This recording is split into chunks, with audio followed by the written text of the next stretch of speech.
Donc, on va juste là maintenant parler d'outils, particulièrement. Donc, j'avais montré ce slide la dernière fois, mais j'en avais pas beaucoup parlé en fait. Mais il y a des tonnes d'outils qui sont utilisés en fait pour les personnes, en fait, pour enseigner. Donc, j'aimerais peut-être que vous mettiez dans le chat des noms d'outils que vous utilisez. Donc, dans ce cours, en fait, avec nous, justement, vous avez appris à utiliser plus les outils Google Drive et Zoom, par exemple.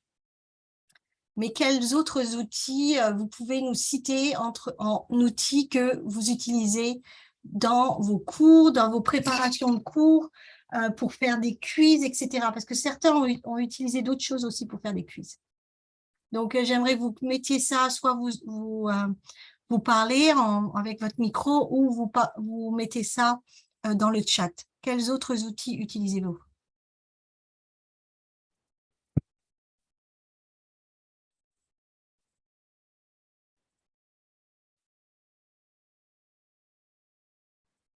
PowerPoint, oui.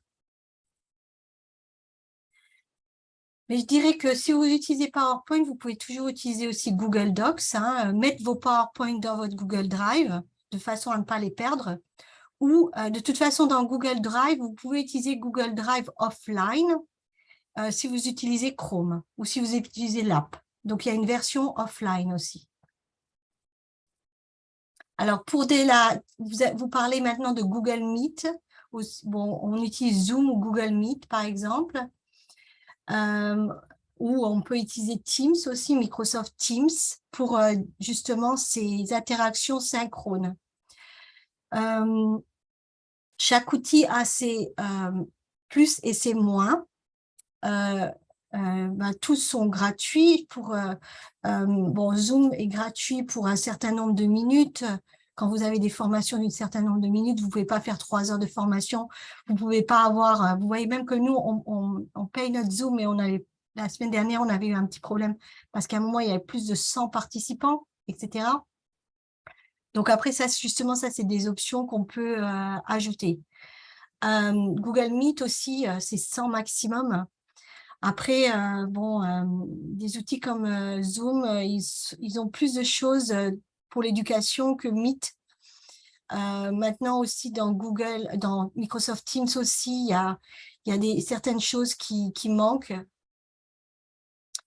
Ensuite, vous parlez après on en a parlé de Google Slide, ou PowerPoint, et puis vous parlez de Word, oui, parce qu'il faut écrire on peut écrire son cours dans un Word, etc. Vous parlez aussi de Google Classroom. Alors, Google Classroom, il semble que tous les enseignants du Sénégal ont accès à Google Classroom. Donc, il y a une plateforme où vous pouvez mettre des cours en ligne. Donc, vous pouvez ajouter les élèves de votre classe. Vous pouvez faire beaucoup de choses. Maintenant, tout le monde a le Google Classroom au Sénégal. Maintenant, est-ce que c'est utilisé? Pas forcément. Donc, c'est pour ça que je voudrais faire quand même un petit topo en disant que quelque chose qui est gratuit, auquel on vous donne accès, c'est pas forcément quelque chose qui va être utilisé parce qu'il faut beaucoup plus que ça. Parce que certains ont parlé avant justement des formations pour les enseignants, justement. Donc, s'il n'y a pas la formation des enseignants en plus, eh ben, ça va pas forcément marcher. Voilà. Donc, c'est pour ça aussi que Google Classroom, même, il y a eu quelques formations, mais pour l'instant, justement, atteindre tous les enseignants du Sénégal, c'est quelque chose qui est un travail énorme, qui, comme des organisations comme l'UVS, peut faire ça beaucoup à plus grande échelle que, en fait, d'autres organisations. Donc, c'est comme, on a parlé des salles.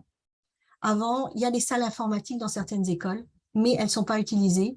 Il y a beaucoup de choses, beaucoup de raisons différentes.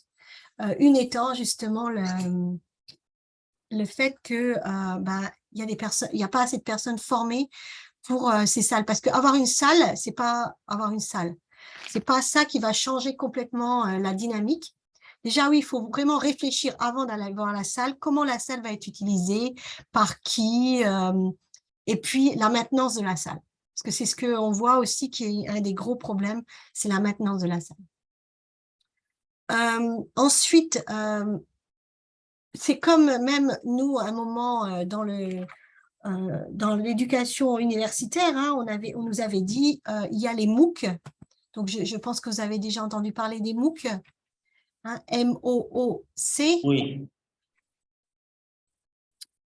Vous avez entendu parler des MOOC, M-O-O-C, c'est-à-dire Massive Online Courses. Donc, c'est des cours en ligne qui sont gratuits, qui sont offerts même par les plus grandes universités. Donc, vous avez des MOOC de MIT, des MOOC de Paris, Sorbonne, etc.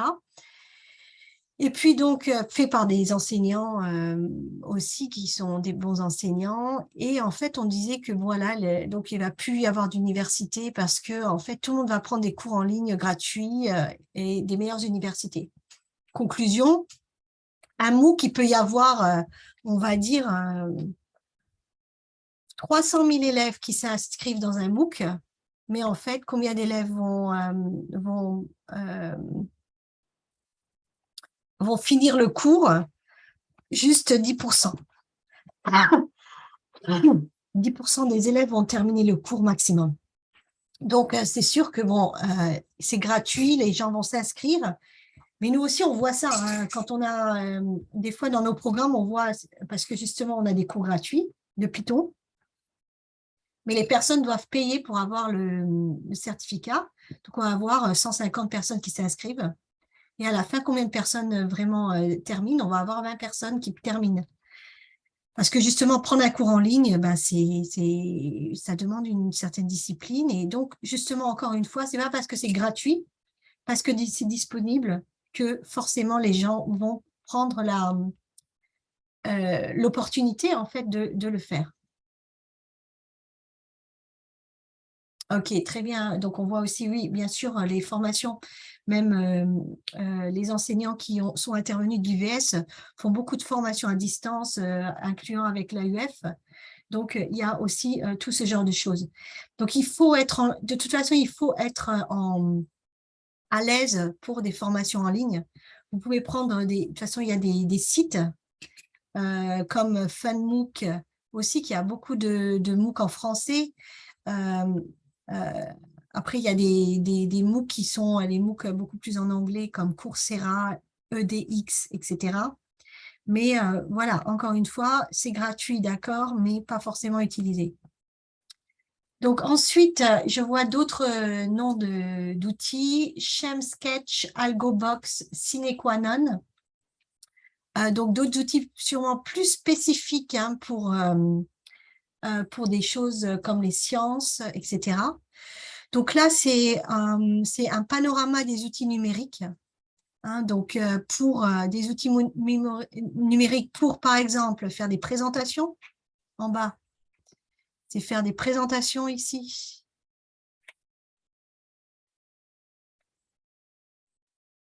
Donc, il y a Slido,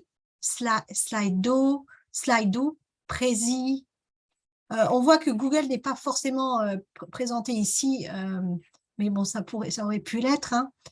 Il y a aussi Padlet, qui un Padlet, une Padlet, c'est assez intéressant aussi parce qu'on peut donner accès à ses élèves à, c'est comme un mur où il y a beaucoup d'informations sur un outil, sur un topic, un sujet. Et donc, ça peut être de différentes formes. Il y a un podcast, il y a une vidéo, il y a du texte. Et on peut demander aussi aux élèves de participer, d'ajouter des commentaires, d'ajouter autre chose.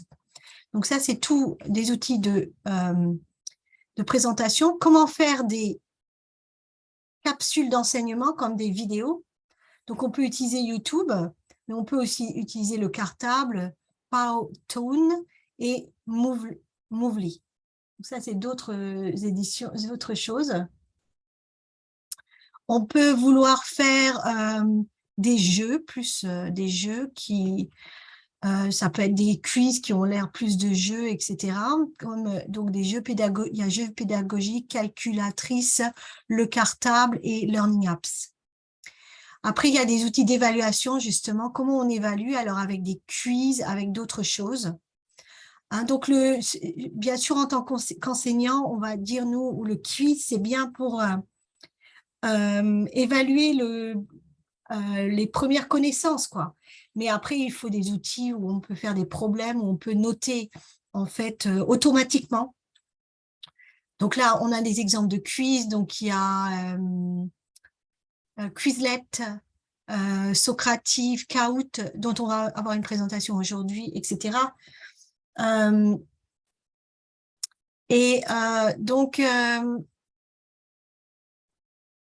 oui, je parlais des outils aussi pas seulement le quiz. Le quiz, c'est un QCM, c'est des questions-réponses courtes. Mais il y a des outils qui permettent même en mathématiques d'évaluer l'élève sur des formules mathématiques, des équations, etc. En informatique, nous, on évalue automatiquement des programmes aussi. Donc ça existe, mais là, c'est pas le but de ce panorama. On va mettre le lien. Le Bitly ne marche pas, par contre, mais je vais vous mettre le lien et ce sera aussi sur le site tout à l'heure. Alors, pour gestion de la classe, WooClap, Classroom, Medscribe, vous voyez comme vous faites des pôles pendant la classe. Moi, dans mon environnement, par exemple, la première chose que je fais l'appel dans ma classe, même si c'est... Il faut dire que moi, ma classe, même si c'est une classe en face à face, tout est en ligne, quoi. C'est pas parce que ce soit une classe en face à face ou une classe en ligne, franchement, pour moi, ça fait pas il n'y a pas de différence parce que tout est en ligne. Mes notes sont en ligne pour les élèves, mes cours sont en ligne, mes devoirs à la maison sont en ligne. Et puis, même si mon cours et l'évaluation se passent dans la classe, bon, ça, je ne mets pas en ligne, mais leurs notes seront en ligne. Et je veux dire, ça fait 15 ans comme ça. C'est pas, donc, ça a été facile pour nous, un peu plus facile de passer en mode en ligne pour la Covid, puisqu'on faisait ça déjà depuis des années. Pas tous les profs, hein, mais bon, beaucoup. Après, si vous faites des flashcards pour les élèves, bon, ça, je sais pas, c'est quelque chose de vraiment américain, je trouve, les flashcards. Vous voyez, une flashcard, c'est, vous avez la question d'un côté, la réponse de l'autre côté. Moi, je trouve que c'est très américain. Après, des plateformes, plus des plateformes d'accessibilité des apprentissages. Là, vous avez beaucoup d'idées ici. Et mutualisation. Alors, mutualisation, justement, des outils où on peut collaborer. Hein, donc, Padlet, Framapad, etc. Donc, vous pourrez essayer de regarder un peu ces outils. Et c'est pas exhaustif, hein, il y a beaucoup d'autres outils qui existent. Ah oui, et j'ai oublié les cartes mentales. Les cartes mentales, c'est par exemple quand vous voulez faire votre cours et au lieu de prendre des notes, on fait peut-être une carte mentale, c'est-à-dire, des fois, c'est un diagramme comme ça, pour dire, OK, j'ai 3 sujets que je vais couvrir, après, sur chaque sujet. Donc, je fais une carte mentale un peu de comment comment je vois mon cours, en fait. Donc, au lieu d'écrire les choses d'une certaine façon, c'est plus visuel. Voilà. Hein, donc, ouais, je parlais aussi de mon cours. Donc, la première chose quand je suis dans mon cours, c'est que j'ouvre la fiche d'attendance, la fiche de présence, et que c'est en ligne. Les étudiants sont obligés en ligne de s'inscrire, même s'ils sont dans mon cours en physique. On est tous dans la classe. Ensuite, j'ai tous mes cours, mes PowerPoint, etc. En ligne. Je m'enregistre des fois aussi, même si je suis en face à face, pour que les élèves aient la vidéo, parce que bon, pas tous, des fois ils sont absents. Actuellement aussi, il y a des personnes, des élèves qui veulent pas venir en cours, en fait, ils nous disent qu'ils veulent absolument qu'on fasse le truc en ligne en même temps. Bon, on le fait pas forcément. Je l'ai toujours fait jusqu'à présent, mais pas ce trimestre parce que justement, maintenant, on est revenu dans un mode en face à face. Ensuite, euh, si j'ai des questions, je fais des polls comme j'avais fait avec vous, là, des questionnaires où je vous demande si vous avez compris quelque chose. Et je fais pas beaucoup de quiz, à part dans un cours qui est 100% en ligne. Je fais des quiz, mais sinon, je fais pas de quiz. Et les examens se font sur papier, quoi, avec que des exercices. Mais même les étudiants, en fait, veulent souvent, ils me demandent, est-ce que ça va être, même j'ai des étudiants de master, ils me demandent, est-ce que ça va être un quiz? Je dis non, je ne fais pas de quiz, surtout pas au niveau master. Voilà un peu les outils. Et comme je l'ai dit, c'est pas exhaustif parce qu'il y a beaucoup plus de choses, ça évolue. Hein. Là, c'est 2020, vous voyez. Hein. Juste depuis 2020, en 2 ans, les outils ont évolué fortement, en fait. Donc, on va aujourd'hui parler de 3 outils particuliers. Donc, je vais juste prendre la question. Les cartes mentales, c'est souvent plus pour les enseignants pour créer leurs cours, etc. Mind map en particulier. Donc, aujourd'hui, on va parler de 2 ou 3 outils en particulier, mais qui sont pour les STEM. Donc, il y a Monsieur Mallet qui va nous parler de GeoGebra. Et ensuite, il y a Monsieur Cherceau qui va nous parler de Kahoot et de PhET. Voilà. Donc, c'est pour vous donner un peu quelques idées, mais certains d'entre vous utilisent peut-être d'autres outils, etc. Mais là, vous voyez, il faut qu'on fasse des choix. On ne peut pas tout présenter, etc. Donc, Monsieur Gay, est-ce que vous êtes prêt? Bonjour, Madame Christelle, je suis là. Bonjour. Bonjour. Oui, bonjour. Donc, vous êtes prêt? Oui, je peux dérouler un peu un cours, mais ce sera en live, donc comme c'est enregistré, parce que l'utilisation de GeoGebra est plus dynamique que théorique, c'est un cours pratique. Comment on utilise GeoGebra? Parce qu'il y a beaucoup de choses à faire. On va tout juste expliquer comment construire nos figures géométriques élémentaires, comme des triangles, tracer des droites parallèles, des parallélogrammes. Souvent, les collègues utilisent le Word pour faire les figures géométriques, mais ce n'est pas propre souvent parce qu'on fait des approximations, des droites qui sont à peu près parallèles ou bien quelque chose comme ça. Et parfois, quand ils changent, tu vois que quand ils changent la mise en forme, les points vont se disperser, les droites se dispersent. Il est plus facile d'utiliser le logiciel GeoGebra pour faire ces figures. C'est plus simple et c'est très clair et très dynamique. Il y a énormément de choses, c'est un logiciel très puissant, mais le problème, on n'a pas besoin de tout. Donc, je vais tout juste expliquer qu'on n'a pas assez de temps, comment faire les figures élémentaires. Je ne sais pas si on va tout de suite commencer ou bien je vais attendre que... Non, si, on va commencer, ouais. Si vous pouvez nous revenir juste sur qu'est-ce que GeoGebra et puis après faire la démo et avec tous les détails dont vous avez parlé. Donc oui. GeoGebra, c'est un logiciel qui permet de faire des figures mathématiques, construire des courbes, construire des figures géométriques et faire aussi des animations. On peut aussi enregistrer beaucoup de choses sur GeoGebra. Donc, on peut aller très loin. Il y a énormément de choses qu'on peut faire. Des choses qui sont à peu près un peu professionnelles. Il faut aller parfois sur YouTube quand tu as à peu près les premiers éléments. Pour le reste, maintenant, pour aller très loin, il faut aller sur YouTube. Il y a beaucoup de tutoriels qui te permettent de comprendre des choses les plus avancées. Mais le plus souvent, on a des problèmes élémentaires pour représenter les figures géométriques et les groupes. C'est tout ce qu'on apprend dans ces choses-là qu'on va développer. Mais on peut faire de l'animation sur GeoGebra. Donc, c'est un logiciel qui permet de faire des mathématiques en général. Il y a beaucoup de choses qu'on peut faire. Voilà, donc je peux de toute façon partager mon écran pour expliquer comment faire certaines choses élémentaires, ce qu'il faut éviter et les recommandations. Oui, allez-y, vous pouvez partager. Voilà.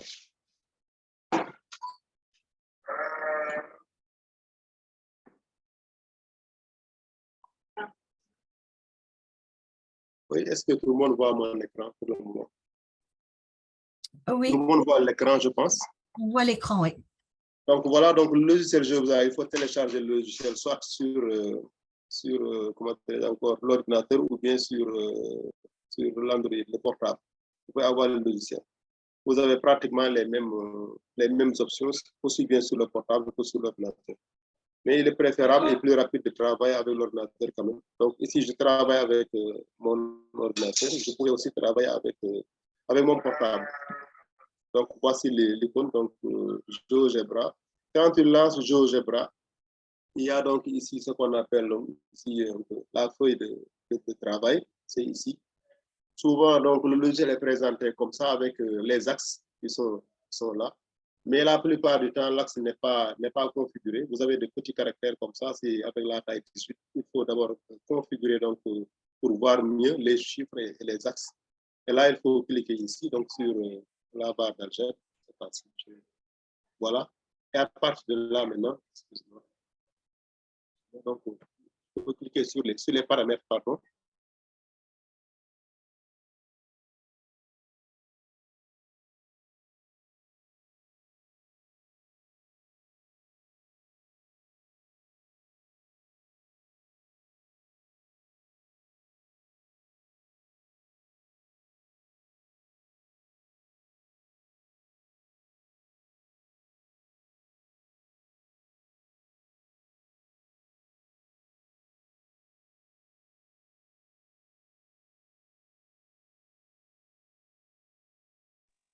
Alors, Monsieur Meiley, on ne vous entend pas. Je ne sais pas si vous êtes en train de parler ou pas, mais on ne vous entend pas.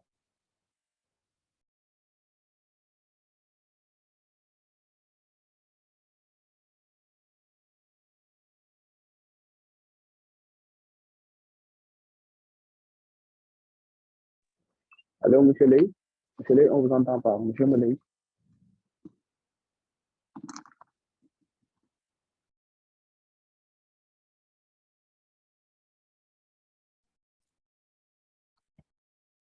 Donc, il doit avoir quelques problèmes. Monsieur Gay, ouais, on ne vous entend plus là.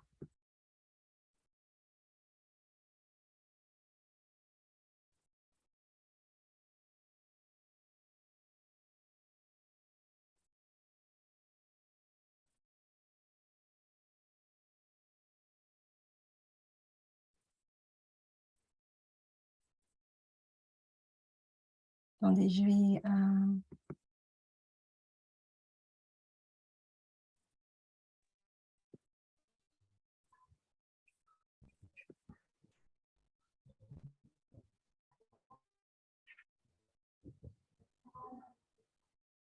Monsieur Gay, vous êtes...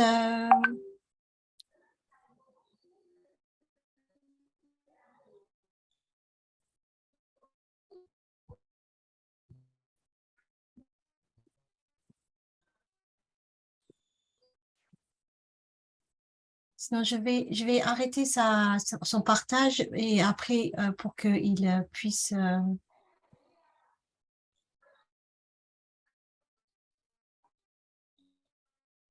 Bon, là, il est en train de mettre des points comme on voit, mais j'ai envie d'arrêter le partage pour qu'il voit qu'on ne l'entend pas.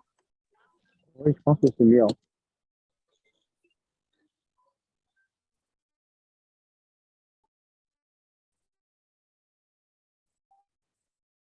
Et Monsieur Gage, on ne vous entend plus en fait.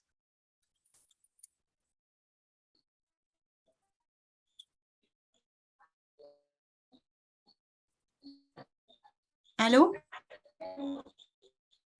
Allô? Je pense qu'on va essayer de l'appeler.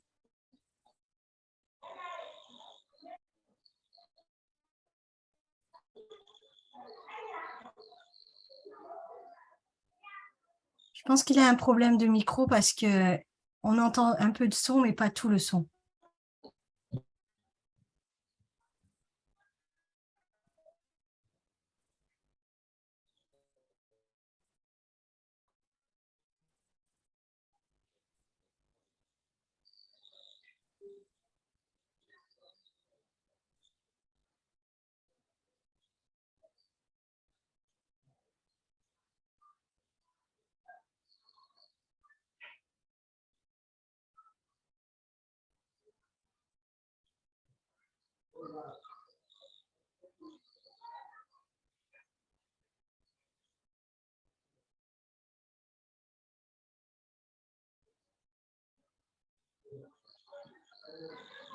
Ok, donc on va voir. Il sait qu'il y a un problème de micro.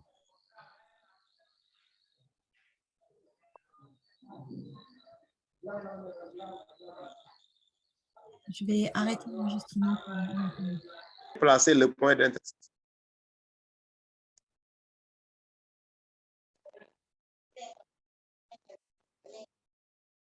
Donc, ici, le logiciel a pris le point d'intersection de la droite, des droites F et de la droite D.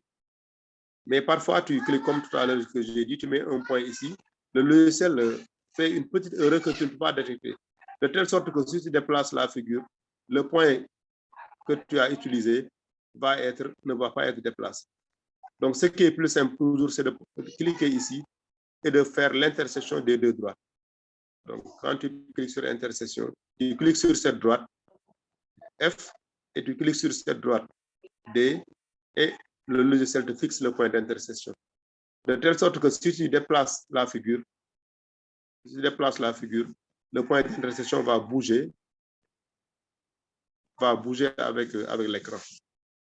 Autre chose aussi, comment maintenant transférer aussi l'image aussi sur un fichier Word ou bien transférer cette image-là dans le dossier image. Dans ce cas, il faut cliquer sur la barre d'algèbre ici et vous mettez exporter en tant qu'image, exporter l'image. C'est une première façon de faire, c'est-à-dire exporter l'image. Si tu cliques sur exporter image, bon, c'est un peu lent, tu mets copier sur presse-papier ou bien télécharger si tu es en ligne. Mais le plus souvent, tu as un dossier sur Word ou bien tu as une figure à faire sur Word, tu cliques sur copier dans le presse-papier. Et maintenant, c'est copié, tu ouvres ton fichier Word et tu colles la figure ici sur le fichier.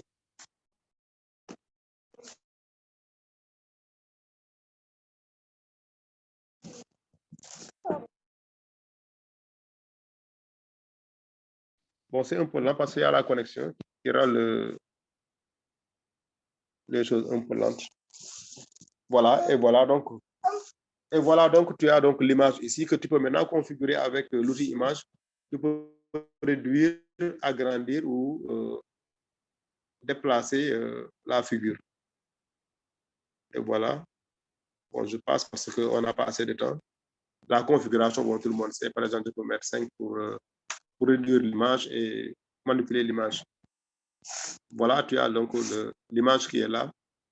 Ou bien autre chose aussi, tu veux garder l'image, parfois tu n'as pas besoin de coller l'image directement sur le fichier. Dans ce cas, tu peux sauver l'image dans le dossier image. Et là, tu vas utiliser exporter en tant que. Donc, si tu mets exporter en tant que, la machine te demande de convertir en image PNG, GBB, ainsi de suite. D'habitude, on choisit PNG, c'est avec le programme Python que je change chaque fois. PNG, parce que Python nous demande de exporter les images en PNG. Et tu mets exporter. Si tu cliques sur exporter, bon, ça c'est un peu lent. Et tu choisis maintenant ici en image et tu donnes le nom de l'image, tu l'appelles, je ne sais pas. Bon, je mets au hasard un nom et tu enregistres. De telle sorte que la prochaine fois, tu as besoin de l'image, tu vas sur image et tu exportes l'image. Ou bien aussi, tu enregistres l'image aussi sur un fichier, c'est toujours possible ici. Enregistrer, sauvegarder l'image. Et là aussi, tu peux sauvegarder l'image dans un dossier aussi pour l'utiliser à peu près. Donc, c'est ça pour... bon, c'est enregistré, c'est pourquoi je vais très vite parce que je n'ai pas beaucoup de temps. Maintenant, l'autre, c'est de travailler sur la géométrie. Ça, c'est la géométrie analytique. Je n'ai pas parlé aussi de la, comment dirais-je encore, des courbes. Toujours, nous sommes avec les systèmes de coordonnées. Si je veux la courbe, par exemple, bon, j'ouvre un autre fichier. Bon, est-ce que tout le monde m'entend déjà? Je suis en train de parler toujours. Oui, on vous entend. OK, d'accord, merci. Donc, ne pas sauvegarder, j'en ai pas besoin. Donc, chaque fois, moi, j'ai configuré de sorte que j'ai toujours une page vierge, il n'y a pas d'axe. Je remets les axes. Pour construire une courbe aussi, tu cliques sur la barre de saisie et tu mets le, comment dirais-je encore, tu écris l'équation. Par exemple, je vais écrire, voilà, ça dérange, je vais descendre encore un peu. Voilà.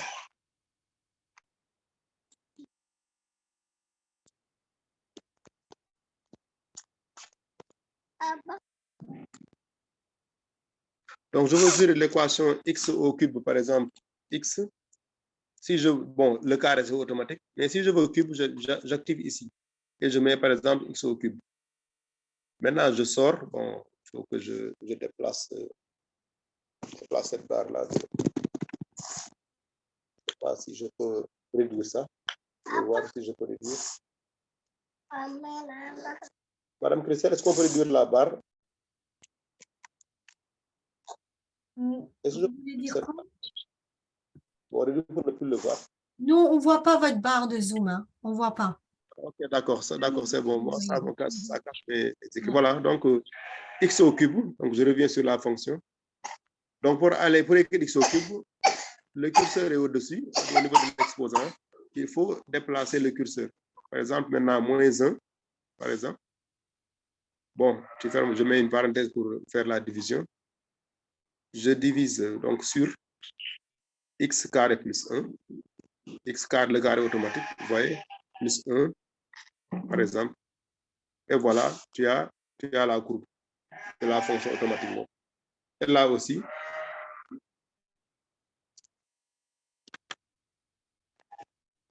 tu peux configurer la courbe. Il faut cliquer d'abord sur la courbe, sinon le logiciel configure les axes. Donc, il faut cliquer sur la courbe. Et là, comme tout à l'heure, tu peux configurer en augmentant la taille, en changeant un pointier ou quelque chose comme ça. Maintenant, pour ceux qui font des courbes définies par intervalle, donc, par exemple, je vais garder cette fonction, mais je veux définir cette fonction uniquement pour x supérieur ou égal à 1. Donc, qu'est-ce que je fais? Je mets une virgule pour la syntaxe. Je mets x tout simplement supérieur ou égal à 1. Et voilà, si je valide, vous voyez que la courbe, le graphe est restreint sur x supérieur ou égal à 1. Si je veux maintenant mettre l'autre fonction inférieure ou égale à 1, par exemple, la fonction racine de, bon, pour utiliser les cosinus, c'est ici qu'il faut appliquer les, comment dirais-je encore, sur f de x pour avoir les autres fonctions. Par exemple, je peux mettre cosinus, et je reviens ici encore pour mettre la variable x, cos x, et maintenant, mais c'est pour x inférieur ou égal à 1, je mets virgule, je mets x inférieur à 1, et là je sors, vous voyez, donc j'ai l'autre courbe maintenant à gauche. Donc à gauche de 1 et à droite de 1. Donc j'ai défini une fonction par morceau. Maintenant, si je veux avoir la même fonction, donc je vais mettre la même couleur. Donc je mets la même couleur, par exemple en noir. Ici, je mets la même couleur en noir. Et j'ai maintenant une même fonction. Maintenant, tout est en noir. Je peux augmenter la taille. Je peux mettre aussi le nom. Parce que tu as deux noms, F et G. Je peux supprimer l'étiquette. Donc, vous cliquez sur la courbe, bouton 3, et vous n'affichez pas l'étiquette. Vous désactivez l'étiquette et vous ne voyez plus le nom. Là aussi, maintenant, je clique sur cette courbe. Je désactive l'étiquette. Et maintenant, je peux donner un nom que je veux pour ces deux courbes. Mais si tu affiches, quand tu cliques bouton droit maintenant sur la courbe et tu mets ne pas afficher l'objet, là, ça disparaît immédiatement. Donc, il faut afficher sur désactiver l'étiquette. Et donc, voilà comment on trace les fonctions définies par morceau. Donc, pour les asymptotes verticales, pour les asymptotes obliques, pour faire tout ça aussi, c'est des équations que tu vas écrire. Donc, ça, c'est pour la version analytique. Maintenant, on peut travailler maintenant en géométrie pure. Donc, je mets nouveau, je ne sauve pas, je ne peux pas sauvegarder. Donc, la machine affiche directement une page vierge sur la feuille de travail. Si tu veux les axes, tu cliques seulement sur les axes et la machine va afficher les axes. Tu cliques encore, la machine enlève les axes. La grille aussi, il suffit de cliquer ici pour avoir la grille, pour désactiver la grille ou bien pour mettre la grille. Donc, bon, d'habitude, je laisse la grille donc pour travailler. Maintenant, nous sommes en géométrie pure. Par exemple, je veux tracer un segment AB. Donc, le segment AB, tu as le choix entre placer 2 points ou bien directement sur la barre d'outils, cliquer sur segment. Et maintenant, je mets A, puisque là où je mets B. Donc, c'est quand je veux tracer un segment arbitraire. Si je veux maintenant tracer comment dirais-je encore, un segment avec une longueur donnée, c'est possible. Parce qu'on me donne un triangle, AB égale à 3, BC égale à 5, DC égale à 7, quelque chose comme ça. Donc là, pour tracer un tel triangle, il faut cliquer ici et dire segment de longueur donnée sur la barre d'outils. Il faut d'abord cliquer pour avoir le premier point et maintenant valider avec la longueur. Par exemple, je veux 6 et je marque OK. Voilà, le logiciel peut définir un segment qui est CD. Maintenant, toujours, on peut renommer les points. Par exemple, le point A là ne marche. Je n'aime pas mettre le point A, je veux mettre le point M. Je clique sur le point et bouton droit, renommer, et je mets par exemple le point M. Immédiatement, le logiciel, donc si vous avez l'habitude de manipuler, le logiciel va changer le point C et va mettre ici sur la barre là le point M. Vous voyez, c'était C au début, mais le même appel, le point M. Ensuite, vous avez les coordonnées ici, 0, moins 3. En réalité, cette page n'est pas vierge. Il y a les coordonnées, derrière. Il suffit de mettre les axes pour voir les coordonnées de ce point. En réalité, le GeoGebra travaille avec les coordonnées cartésiennes. Il suffit de désactiver les axes. Je peux changer aussi le point B. Le nom du segment, c'est G. Je peux aussi changer le nom pour mettre autre chose. Je peux toujours encore configurer en mettant une couleur.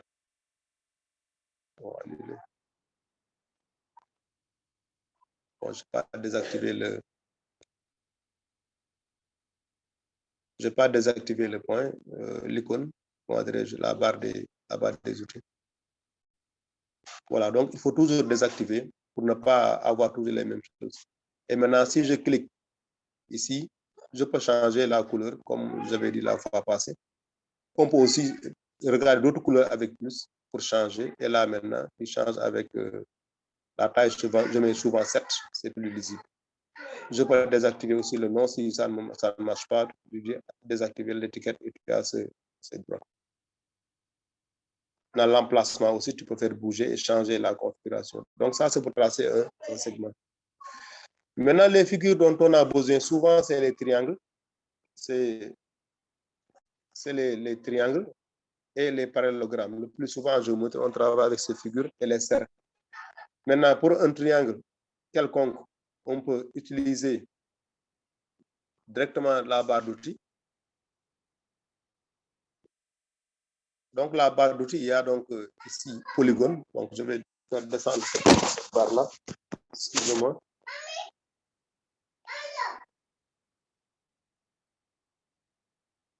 Bon, je descends la barre d'outils zoom, vous ne voyez pas. Moi, ça cache. Mais... Et là, donc, j'utilise polygone. Donc, les polygones, il y a un polygone régulier, il y a le polygone de manière générale. Donc, je clique sur le polygone et immédiatement, je construis un polygone avec la barre d'outils. Excuse-moi. Et je ferme. Donc, j'ai le polygone A, B, C. Le logiciel retient que le segment A, B est noté C. Le segment A, B est noté C. Donc, comme la notation habituelle avec les triangles. Maintenant, il y a une couleur à l'intérieur, une couleur de fond. La couleur de fond, il faut désactiver. Voilà. Donc, vous mettez ça à 0 ici, à partir d'ici. Vous cliquez, vous réduisez le fond et vous avez une couleur qui n'apparaît plus. Bon, je n'ai pas désactivé le... Voilà, je désactive ici pour ne pas encore construire. À chaque fois que tu désactives ça, si tu cliques immédiatement, comment dirais-je encore, le logiciel recommence encore une autre construction d'un polygone. Là aussi, on peut changer la couleur. Donc, une couleur prédéfinie, et ainsi de suite. Ou bien tu changes automatiquement la couleur. Donc là, je désactive. Je peux augmenter la taille. 7, toujours, moi, je travaille toujours avec 7, c'est plus visible. Ensuite, si tu ne configures pas le logiciel, ces points-là ne sont pas visibles. Ces petits points que tu vas voir, ils sont presque illisibles. Donc, il faut mettre toujours la taille 24 ou 28. Donc, si je change la configuration, par exemple, ici, je mets, au lieu de 24 points, je passe à 28 points. Vous voyez que les points qui s'agrandissent. Si je mets 32, vous voyez donc de très grands points. Et voilà, donc, mieux vaut mettre 24, c'est plus lisible. Ensuite, maintenant, là, on peut les décocher. Comment aussi? De manière plurielle, parce qu'on peut enlever le nom A, le nom B, le nom C en cliquant sur l'étiquette. Mais le plus simple, c'est de venir ici sur la barre d'outils et de mettre cacher, l'icône cacher l'étiquette directement. Comme ça, tu caches directement en cliquant. Tu caches le C, tu cliques ici, tu caches le B automatiquement. Ça te permet de les cacher. Ça, donc, c'est pour construire un triangle. On peut construire maintenant avec les longueurs et tout ça. OK? Maintenant, si je veux, par exemple, maintenant mettre le cercle circonscrit, j'y vais un peu vite, excusez-moi. Donc, tu as le cercle ici, et voilà le cercle passant par 3 points. Donc, si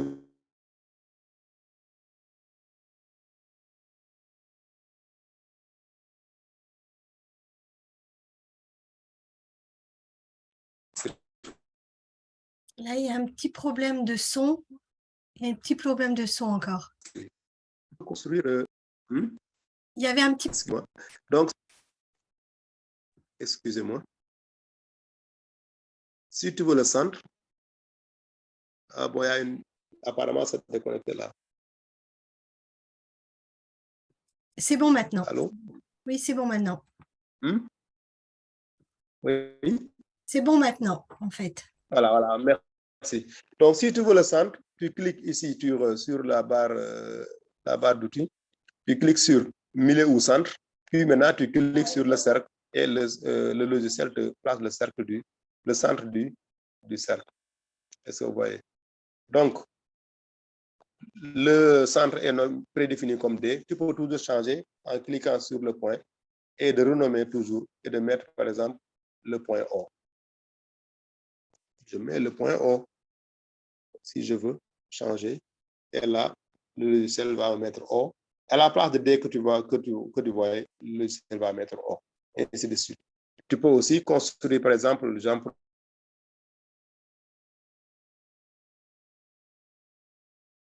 la médiatrice et là. Oui, pardon, vous êtes muté. Pardon. Voilà, excusez-moi. Donc, je reprends. Si je veux construire, par exemple, le centre autrement, sans utiliser l'icône construire le centre, par exemple, j'ai un triangle, je veux construire le cercle circonscrit, sans utiliser donc la barre d'outils, je vais construire les médiatrices, la rencontre des médiatrices. Donc, je vais cliquer sur là où la barre où il y a médiatrice perpendiculaire, parallèle, ainsi de suite. Je clique sur médiatrice et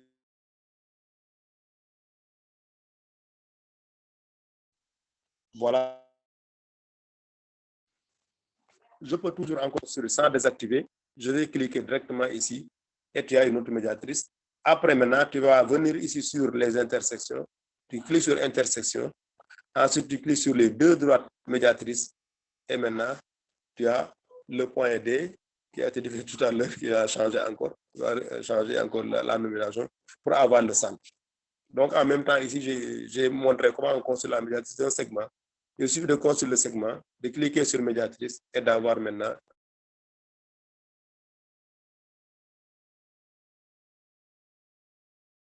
Voilà. Maintenant aussi, très surtout, c'est de, de pouvoir cacher ce dont tu n'as pas besoin.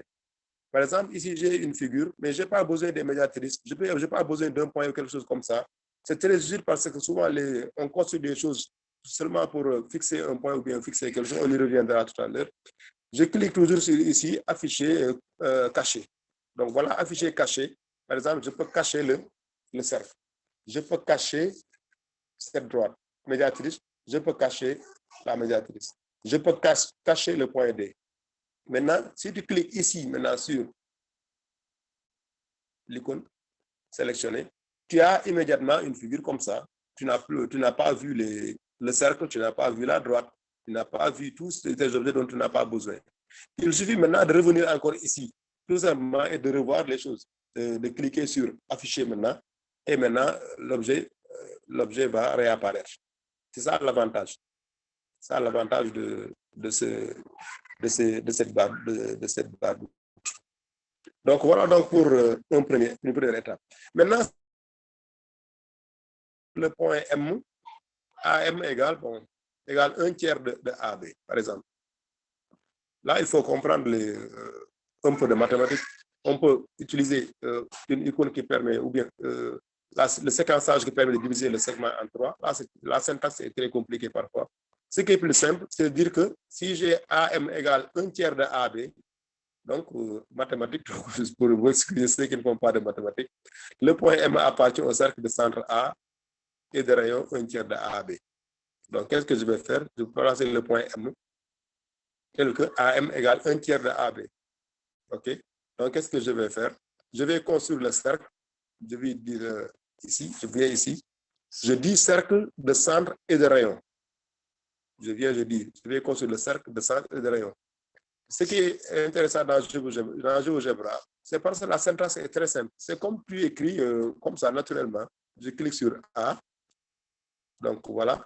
Il me demande le rayon. Qu'est-ce que je fais? Je mets 1/3, 1. Bon, je vais désactiver le nombre. Donc, 1 divisé par 3. Et en même temps, tu mets AB directement. Donc, excusez-moi. Je mets A, B. Donc, la syntaxe est très simple. Dans beaucoup de logiciels, tu ne peux pas écrire 1/3 de AB, le logiciel lit ça. Mais ici, le logiciel, donc, tu écris 1/3 de AB, tu vois, le logiciel va écrire, va tracer le cercle. Est-ce que vous voyez? Maintenant, j'avais dit de venir ici et de placer le point, de cliquer sur le point et de placer le point qui est là, le point M. Dans ce cas, si tu déplaces la figure, le point M peut ne pas bouger et rester là-bas. Donc, qu'est-ce qu'il faut faire? Il faut sur intersection. Donc, si tu cliques, il y a intersection, tu cliques sur intersection. Et tu cliques maintenant sur le cercle, puis maintenant sur le segment. Et voilà donc le point d'intersection. Ce point M, AM égale 1/3 de AB. Ce que je disais tout à l'heure pour cacher, je viens sur le menu caché et je cache tout simplement le cercle. Et je reviens à l'outil sélection et j'ai marqué le point E. Le point M, ce n'est pas M-CE, donc tu dois changer le nom et de mettre M. Et de mettre maintenant le point M.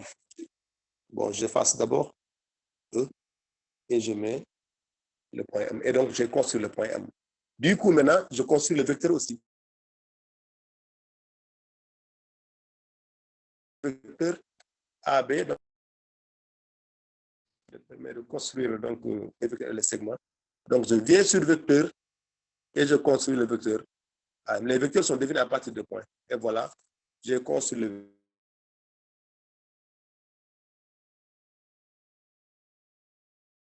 vecteur M. Avec le travail de téléphone, parce que mon ordinateur est muté. Je ne peux pas faire autrement. Donc voilà qu'on construit un vecteur. Si je construis le vecteur, bon, j'ai déjà activé, donc je reviens sur le vecteur. Donc je construis le vecteur, par exemple, AC. Ici, j'ai le vecteur AC. Maintenant, il faut toujours enlever l'étiquette. Donc, je désactive l'étiquette, décoche, et là, je décoche. Et j'ai, par exemple, ça. Donc, si je veux aussi construire un autre vecteur directement, sans utiliser ce que j'ai déjà fait, je peux construire directement un vecteur aussi, hein, directement. Et là, j'ai un vecteur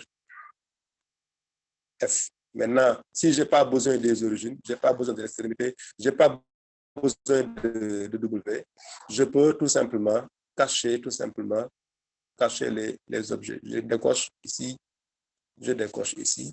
Le F, je cache. Ensuite, l'étiquette, ce n'est pas caché, mais c'est tout simplement désactiver l'étiquette et j'ai un vecteur. Je peux aussi nommer le vecteur avec comment dirais-je encore, bon, je viens ici, le texte, je veux le vecteur U au lieu de vecteur V, je nomme le vecteur, je vais venir ici, je clique sur texte. Je reprends, donc je clique sur texte. Par exemple, je l'appelle U. Donc, si je clique ici, le texte apparaît. Est-ce que vous voyez? Mais pour nommer un vecteur, il faut travailler avec la texte. Ou bien, il y a les formules avancées. La texte. Et tu regardes ici, soit il y a un menu contextuel qui te permet d'écrire un vecteur. Si le menu contextuel ne permet pas d'écrire le vecteur,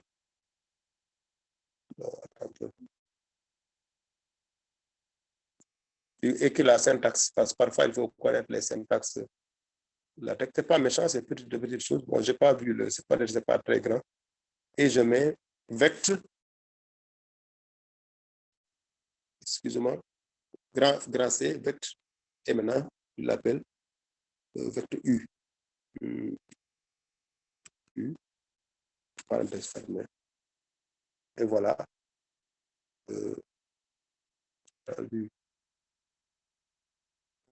Excusez-moi. Voilà.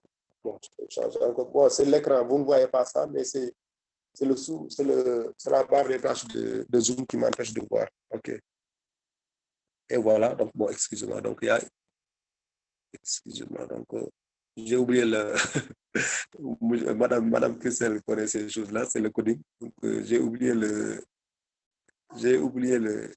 Comment dirais-je encore? Excusez-moi.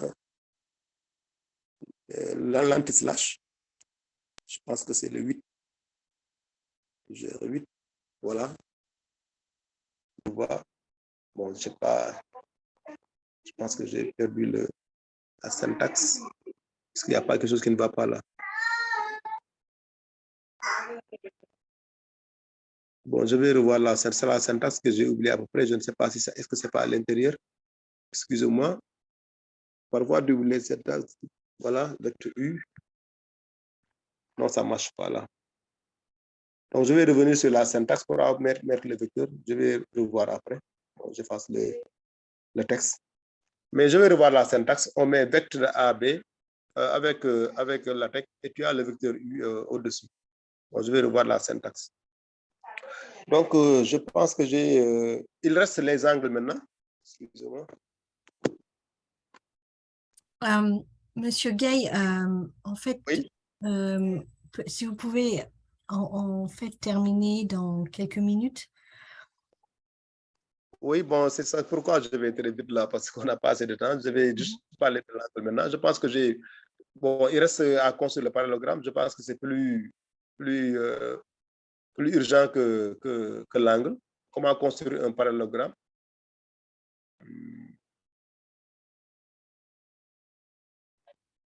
Donc, si je veux construire un parallélogramme, donc il y a l'outil polygone, mais l'outil polygone ne te permet pas d'avoir exactement ce que tu veux faire. Parce que ce que tu construis au hasard, si tu as maintenant comment dirais-je encore, la grille, tu peux construire un parallélogramme avec la grille. Et vous voyez que ça même, ce n'est pas un parallélogramme. Donc, pour construire un parallélogramme, il faut utiliser des mathématiques aussi. Construire un parallélogramme, tu as besoin de deux segments, puis des droites qui sont parallèles 2 à 2. Donc, je vais construire un segment, par exemple AB, bien droite AB. Bon, je construis une droite AB. Je construis ici une autre droite, par exemple, la droite. Et voilà le point. Qu'est-ce que je fais maintenant pour avoir le parallélogramme?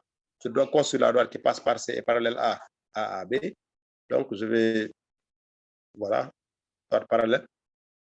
Donc, je passe par le point A et parallèle à AB. OK? Puis, je construis la droite qui passe par le point B et parallèle à ABC. Et tu marques l'intersection des deux qui permet d'avoir maintenant, et tu vas renommer après l'intersection de ces deux droites. Et maintenant, le polygone dont tu as besoin, maintenant, c'est ce polygone-là. A, B, C, E et D. Donc, et là, c'est comme ça qu'on construit un parallélogramme de manière correcte. Et maintenant, ce qu'il reste à faire peut-être, c'est de ne pas utiliser ces trucs-là qui ne t'intéressent plus. Et voilà, tu as un parallélogramme. Il reste maintenant la configuration, comment tu vas faire pour prendre la couleur, augmenter les traits et tout ça, c'est ça qui reste à faire.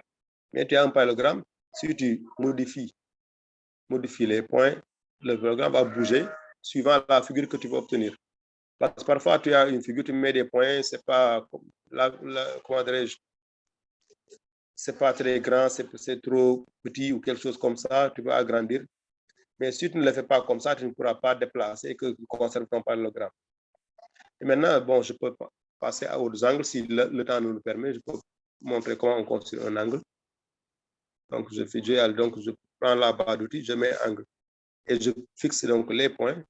Je peux séparer l'angle C, A et B. Et voilà, tu as l'angle. Maintenant, si je commence de l'autre côté, tu vois l'angle CAB.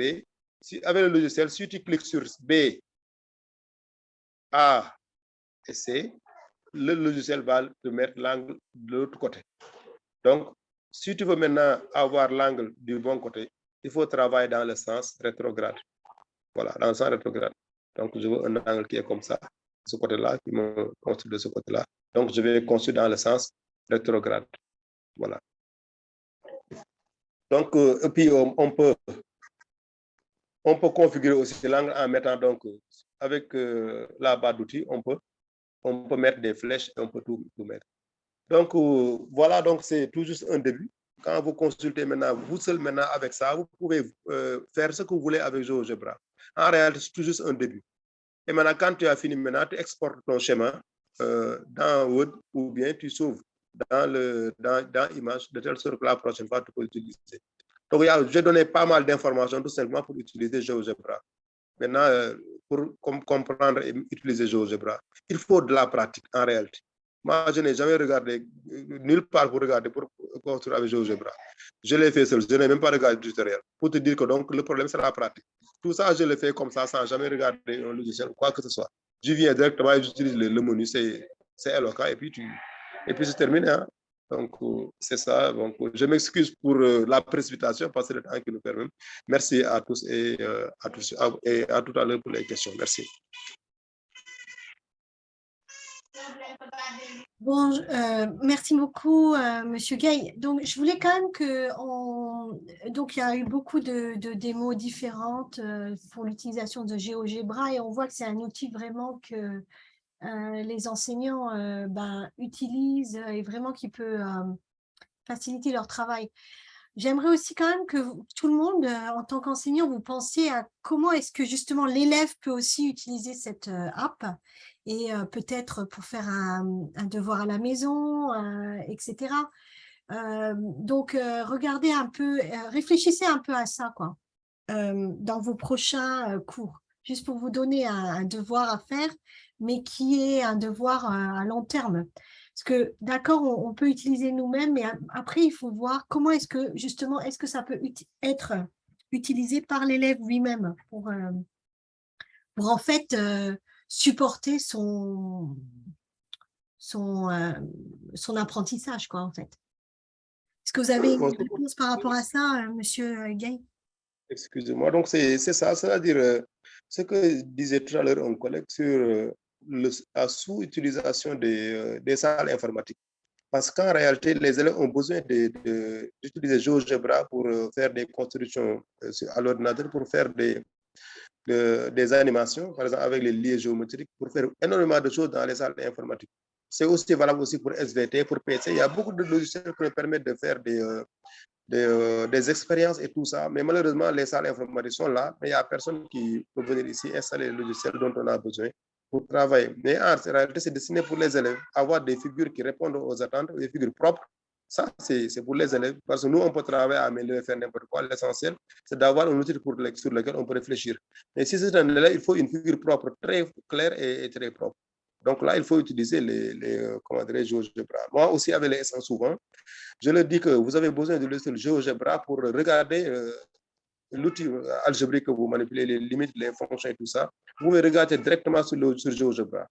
Ensuite, avec GeoGebra aussi, on peut vérifier des calculs. Hein. Si vous avez des équations, des choses à faire, vous pouvez sur GeoGebra tracer les courbes, tracer les droites et tout ça, et regarder les intersections pour résoudre des équations, des inéquations. Moi, toutes les choses que je fais en mathématiques, notamment les équations et tout ce qui se dérive, les inéquations et tout ça, j'utilise GeoGebra pour vérifier si les calculs sont bons ou non. Ce qui me permet de rectifier si toutefois je fais des erreurs ou quoi que ce soit. C'est au-delà de tout ça. Mais là, au moins, il faut faire le B.A.B.A. Ensuite, tu verras maintenant qu'il y a énormément, beaucoup de choses qu'on peut faire. Voilà, merci. Merci beaucoup. Est-ce qu'il y a une question pour Monsieur Gay de la part des autres enseignants? Donc, là, on est vraiment pressé par le temps. Normalement, on devrait arrêter. Ce qu'on va, comme la semaine prochaine, vous savez que c'est votre présentation finale. La présentation finale des projets, c'est la semaine prochaine. Bonjour. Donc, je voulais vraiment qu'on parle aussi des projets. Il y a Monsieur So aussi qui doit faire une présentation sur Kahoot. Donc, ce qu'on va faire, c'est que je vais parler des projets. Et puis ensuite, ceux qui peuvent rester, resteront pour la présentation sur Kahoot. Mais sinon, en fait, vous pourrez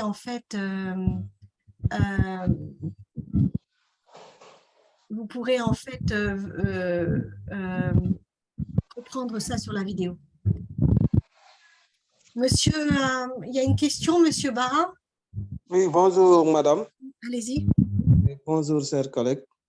Ce n'est pas une question, mais tout simplement pour des remerciements à l'endroit de notre collègue qui a fait une très bonne prestation. Parce qu'en GeoGebra, j'avais essayé, mais je ne comprenais pas et je n'arrivais même pas à réussir. Et vous voyez qu'on éprouvait beaucoup de difficultés pour au moins donner le corrigé en version électronique. On avait beaucoup de difficultés, mais à partir d'aujourd'hui, moi-même qui suis professeur, j'ai appris beaucoup de choses qui me permettront quand même de faire de très bonnes figures. Et je vais essayer à partir d'aujourd'hui. Vraiment, c'est très intéressant.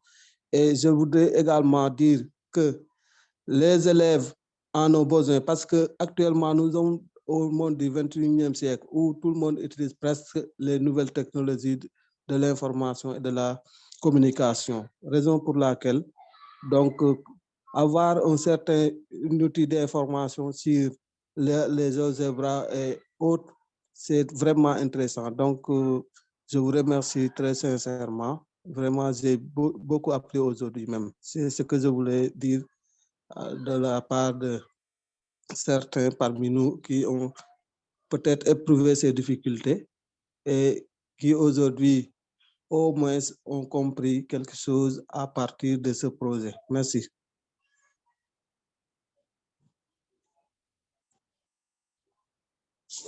Merci beaucoup pour cette intervention. Et Monsieur Bakary Sagna. Bonjour. Bonjour. Christelle. Bonjour Malay. Merci de votre exposé. Bon, j'aimerais poser une question à M. Malay. Malay, c'est par rapport au tableau de variation d'une fonction. Donc, j'ai des problèmes pour tracer les tableaux avec GeoGebra. Est-ce que vous pouvez revenir là-dessus? Merci beaucoup. Bon, avec GeoGebra, on peut tracer les tableaux de variation, mais moi, j'allais vous conseiller d'utiliser Word ou bien Excel pour tracer les tableaux avec GeoGebra. Parce que là, tu as plus de manœuvres pour mettre, comment dirais-je encore, la mise en forme des caractères. Parce que parfois, le caractère que tu vas utiliser avec GeoGebra n'est pas comparable avec le caractère que tu vas utiliser sur la CIS. Moi, d'habitude, je travaille avec Word ou avec Excel pour faire les tableaux de variation. Mais comme tout à l'heure, tu peux mettre un cadre, ensuite mettre les traits, c'est avec les segments, ensuite mettre les plus et moins et tout ça, tu peux l'insérer à l'intérieur du tableau avec les outils que tu as. Tu n'as pas besoin, tu caches ça et tu as le tableau.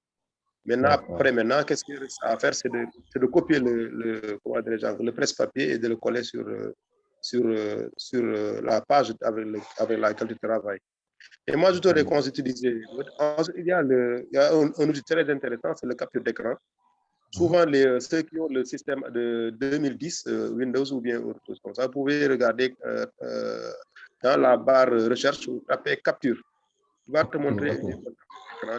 C'est très performant pour utiliser donc ces outils. J'ai une autre question aussi.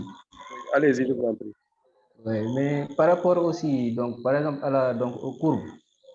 Donc, oui. Si on a une courbe paramétrée, mais oui. Comment faire maintenant pour tracer la courbe? Si on a une courbe paramétrée, quoi, donc avec un réel. C'est un problème de syntaxe seulement. C'est-à-dire c'est un problème de syntaxe.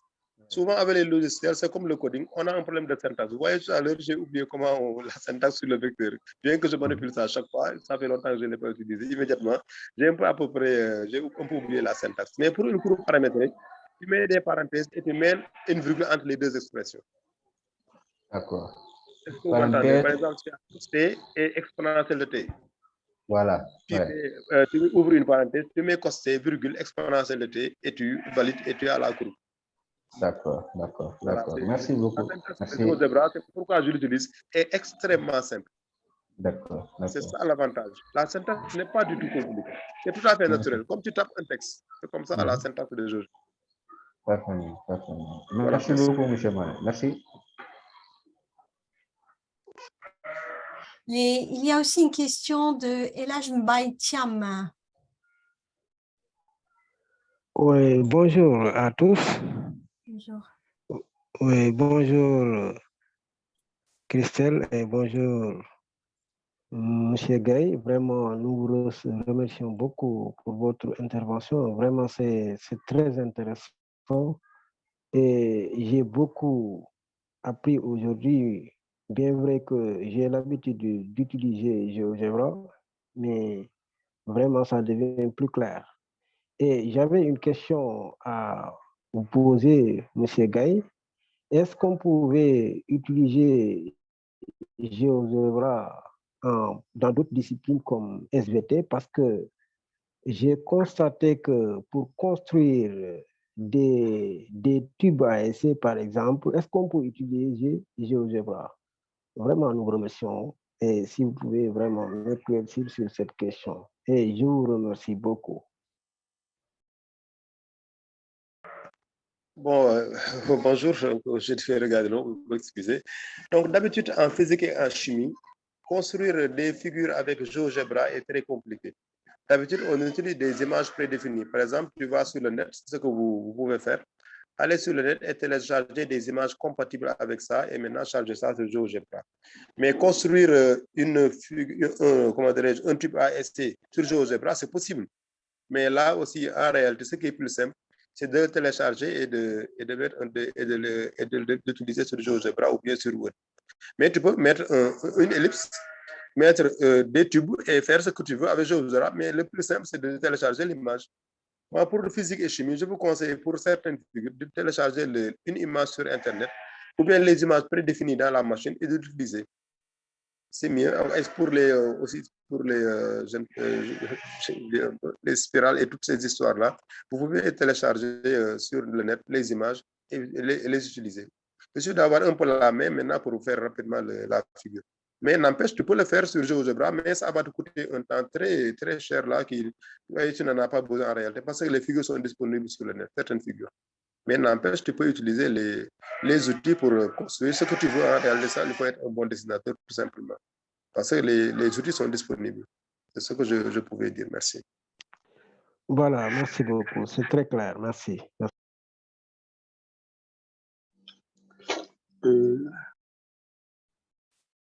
Ok, donc on va passer à la suite. Donc comme je l'ai dit, on est pressé par le temps. Donc ce que je vais faire d'abord, c'est juste faire un petit topo sur ce qui va se passer la semaine prochaine. Et après, ceux qui peuvent rester resteront pour la présentation de Monsieur Cerceau sur Kahoot et un petit peu de fête. Mais si vous ne pouvez pas rester, de toute façon, il y aura la vidéo. Alors, la semaine prochaine, donc, comme vous le savez, c'est le jour des présentations finales des projets. Hein, donc, chaque équipe va présenter son projet. On ira dans l'ordre pour qu'il n'y ait pas de problème. Votre projet va être partagé. Vos présentations seront partagées aussi déjà à l'avance avec nos juges pour qu'ils puissent voir un peu ce que vous avez fait. Alors, j'essaye de partager mon écran et de... je pense que vous voyez mon écran. Ok, c'est bon.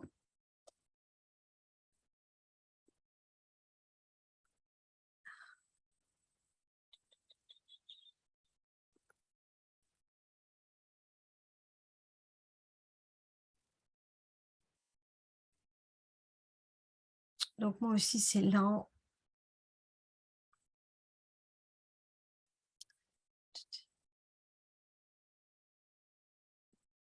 Bon, je vais essayer d'aller sur le site et de reprendre le projet.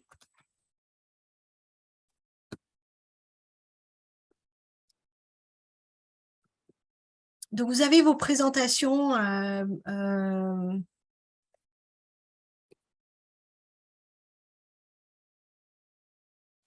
Vous avez vos présentations qui sont tous les participants ici ont leur présentation dans le document. Hein. Donc, vous avez eu un template de présentation aussi.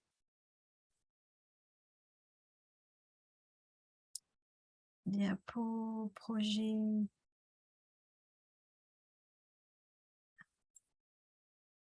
Bon, je vais prendre ça.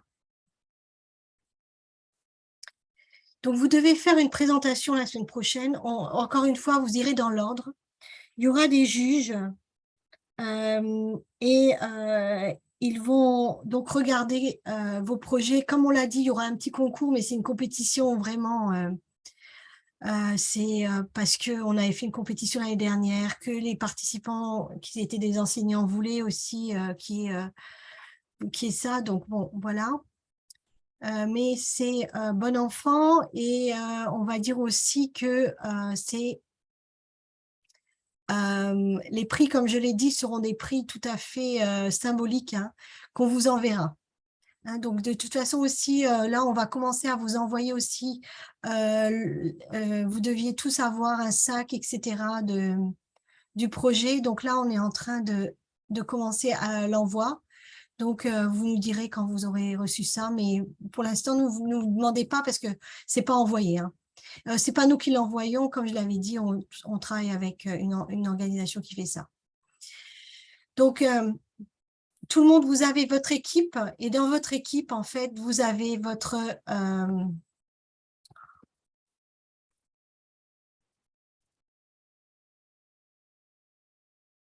vous avez, je suis pas encore arrivée à ce que je voulais.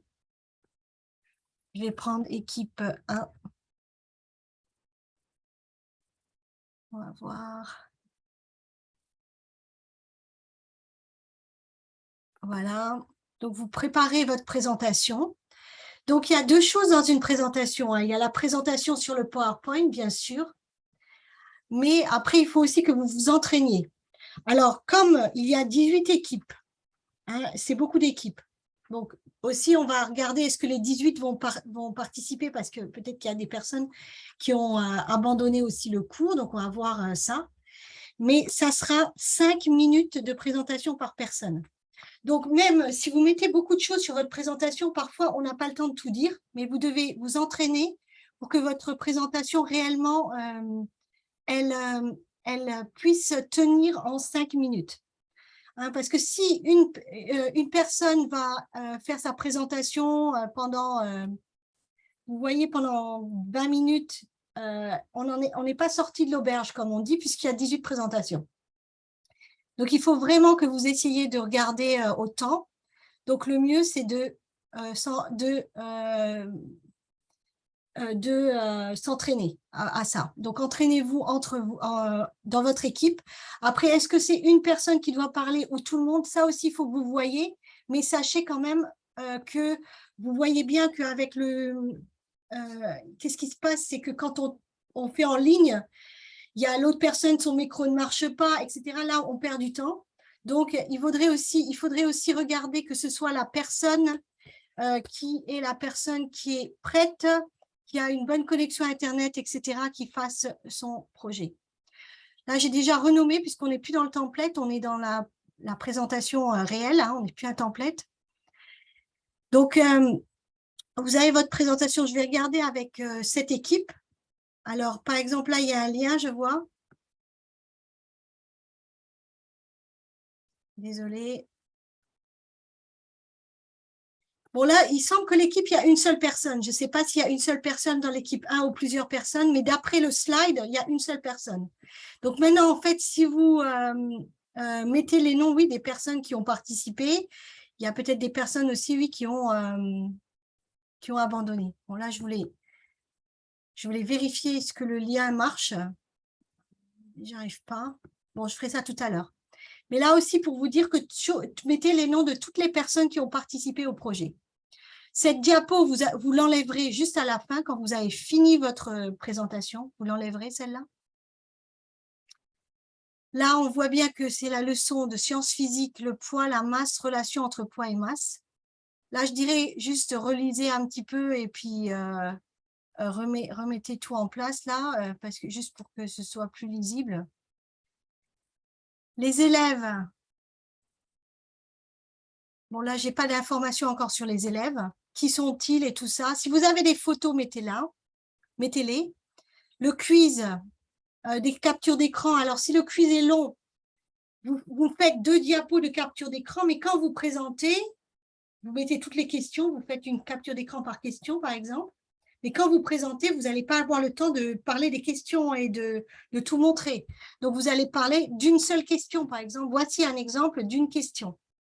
Hein, donc, c'est comme ça qu'on présente. Bon, là, les résultats. Bon, là, il n'y a pas grand-chose encore de l'équipe numéro 1. N'a pas fait beaucoup de choses. Donc, je ne peux pas donner trop de feedback.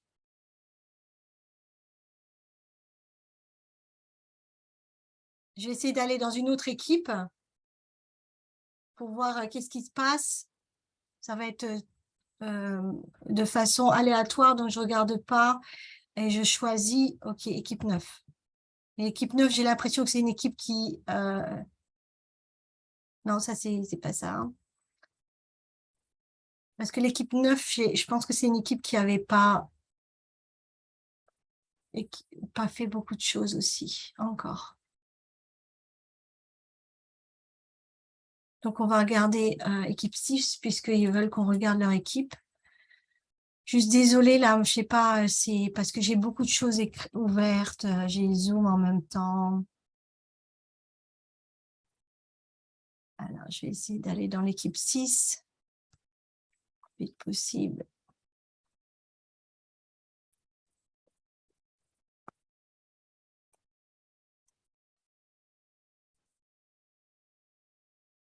Après, vous aurez des feedbacks. Pour chaque équipe, on va vous donner un feedback d'ici mardi. Hein, comme ça, vous pourrez vous entraîner et intégrer ce feedback. Mais là, on aura juste le temps de regarder une équipe. Donc, je clique sur 6 en espérant que ça a marché.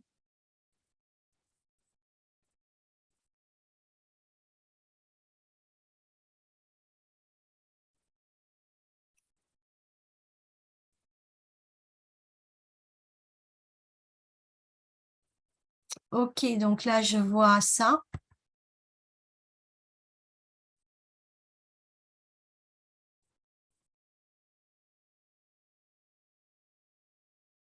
Donc, j'ai renommé aussi pour... parce que moi, quand je regarde, j'aime bien ça. Si j'ouvre tous mes équipes 6, c'est plus une copie. Et template. Voilà. Comment réussir? On a le nom de tous les participants et participantes.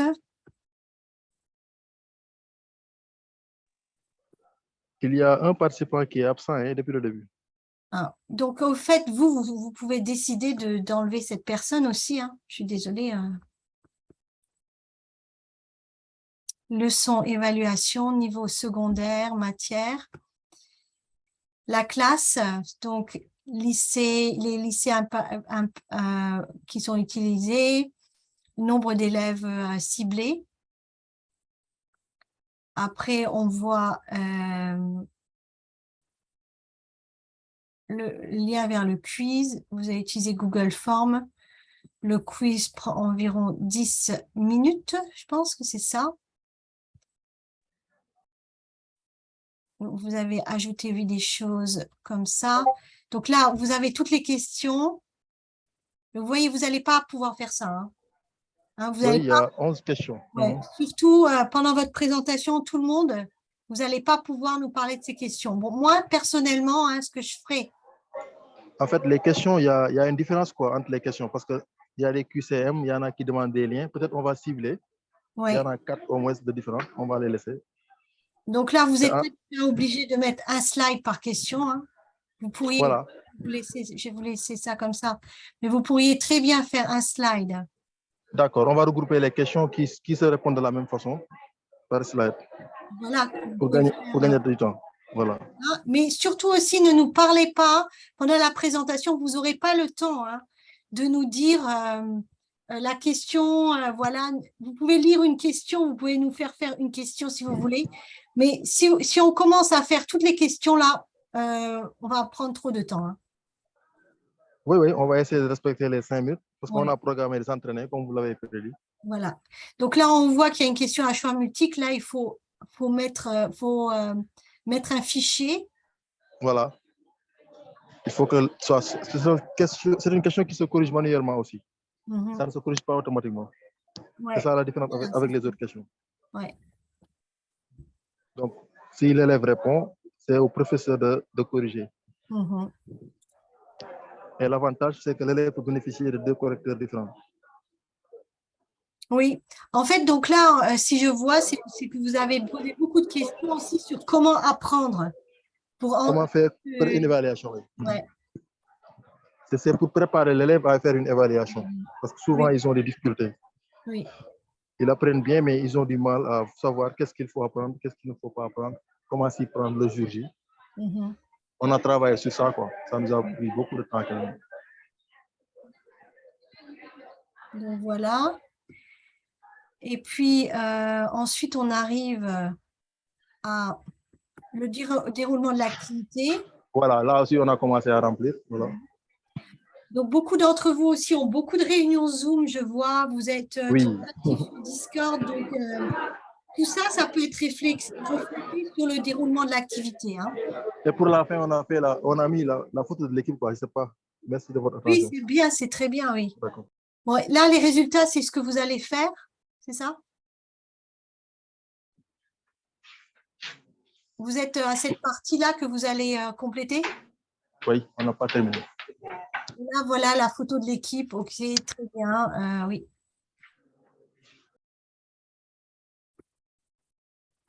Alors, juste que la photo est un peu, comment on dit, distordue là. Il faut que vous fassiez aussi attention quand vous redimensionnez vos images, hein. Il faut que vous respectiez les ratios. Là, j'essaye de vous... Là, c'est déjà mieux, quoi. Vous voyez ce que je veux dire? Là, on vous reconnaît déjà un peu plus. D'accord. C'était le brouillon, quoi. Voilà. Comme ça. Ok, oui, très bien. Donc voilà, juste sur cette présentation, on a pu un petit peu voir comment ça se passe et comment faire la présentation et comment être mieux préparé pour la semaine prochaine. Voilà, merci. C'est l'équipe avec le mentor Malay. Monsieur Gay, merci. Ah, ok, très bien, merci beaucoup. Donc, les autres équipes, on va vous donner... De toute façon, on va regarder toutes les équipes avant les présentations finales, quoi, pour que tout le monde soit bien prêt. Donc, comme je vous l'ai dit, comme on est après les heures, là, ce qu'on va faire, c'est que Monsieur So va présenter. Je vais arrêter là, je vais arrêter l'enregistrement. Comme ça, on va faire une vidéo particulière.